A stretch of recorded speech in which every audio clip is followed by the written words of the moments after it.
السلام علیکم ورحمۃ اللہ وبرکاتہ۔ بسم اللہ الرحمن الرحیم۔ صرف 5 منٹ کا مدرسہ قرآن و حدیث کی روشنی میں 20واں دن 20 محرم الحرام۔ نمبر 1، اسلامی تاریخ۔ حضرت ابراہیم علیہ السلام کی دعوت۔ جب حضرت ابراہیم علیہ السلام نے اپنی قوم کی شرک و بت پرستی اور ضلالت و گمراہی کا مشاہدہ کیا تو انہیں سیدھی راہ پر لانے کی کوشش کرنے لگے۔ سب سے پہلے اپنے باپ سے مخاطب ہو کر کہا، ابا جان، آپ ایسی چیزوں کی کیوں عبادت کرتے ہیں جو سننے، دیکھنے اور بولنے کی بھی صلاحیت نہیں رکھتے اور نہ ہی وہ نفع و نقصان کے مالک ہیں؟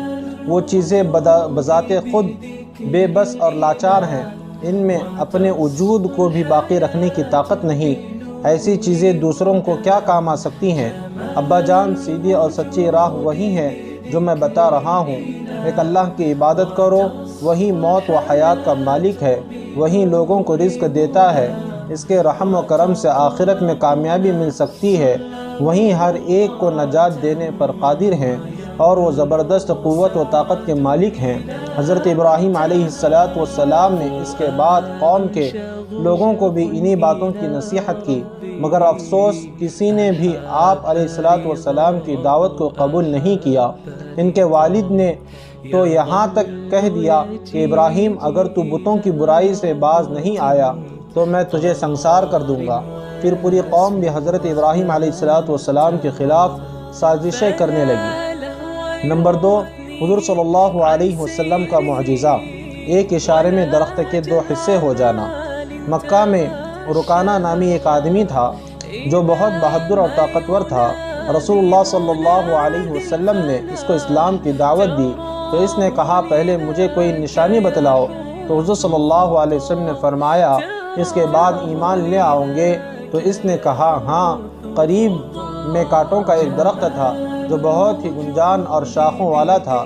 حضور صلی اللہ علیہ وسلم نے اس کی طرف اشارہ کر کے فرمایا، ادھر آ۔ تو اس درخت کے 2 حصے ہو گئے، ایک حصہ اپنی جگہ رہا اور دوسرا حصہ حضور صلی اللہ علیہ وسلم کے سامنے آ کر کھڑا ہو گیا۔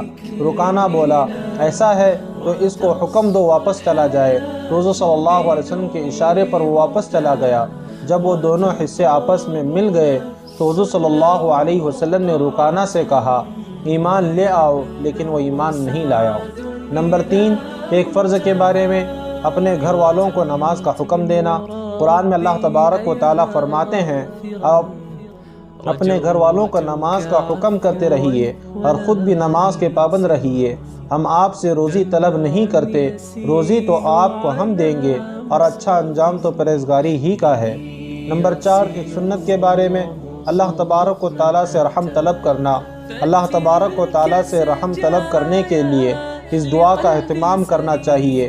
یہ دعا حضرت موسیٰ علیہ السلام نے کوہ طور پر جاتے وقت پڑھی تھی، انت ولینا فاغفر لنا وارحمنا وانت خیر الغافرین۔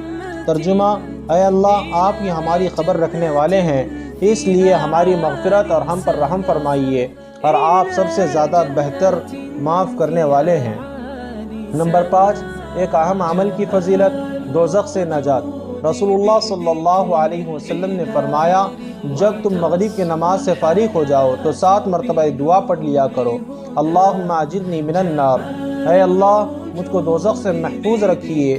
جب تم اس کو پڑھ لو اور پھر اسی رات تمہاری موت آ جائے تو دوزخ سے محفوظ رہوں گے، اور اگر اس دعا کو 7 مرتبہ فجر کی نماز کے بعد بھی پڑھ لو اور اسی دن تمہاری موت آ جائے تو دوزخ سے محفوظ رہوں گے۔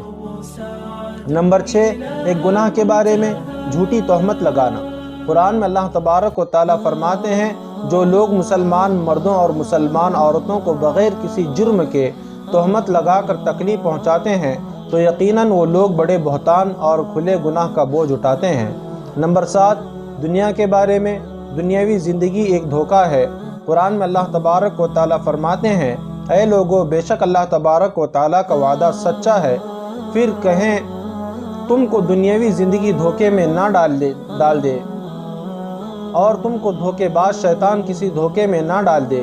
یقیناً شیطان تمہارا دشمن ہے، تم بھی اسے اپنا دشمن ہی سمجھو۔ وہ تو اپنے گروہ کے لوگوں کو اس لیے بلاتا ہے کہ وہ بھی دوزخ والوں میں شامل ہو جائے۔ نمبر 8، آخرت کے بارے میں پل صراط سے اللہ تبارک و تعالیٰ کی رحمت سے نجات۔ رسول اللہ صلی اللہ علیہ وسلم نے فرمایا، قیامت کے دن لوگوں کو پل صراط پر سوار کیا جائے گا تو وہ اس کے کنارے سے اس طرح سے گریں گے جس طرح سے پتنگیں آگ میں گرتے ہیں۔ پس اللہ تبارک و تعالیٰ جسے چاہیں گے اپنی رحمت سے نجات عطا فرمائیں گے۔ نمبر 9، طب نبوی سے علاج، سفرجل کے فوائد۔ حضرت طلحہ رضی اللہ تعالیٰ عنہ فرماتے ہیں کہ میں رسول اللہ صلی اللہ علیہ وسلم کی خدمت میں حاضر ہوا تو آپ صلی اللہ علیہ وسلم کے دست مبارک میں ایک سفرجل بہی تھا۔ بس پھر آپ صلی اللہ علیہ وسلم نے فرمایا، طلحہ اسے لو کیونکہ یہ دل کو سکون پہنچاتا ہے۔ نمبر 10، نبی صلی اللہ علیہ وسلم کی نصیحت۔ رسول اللہ صلی اللہ علیہ وسلم نے فرمایا، میری طرف سے دین کی بات لوگوں کو پہنچاؤ اگرچہ ایک ہی آیت ہو۔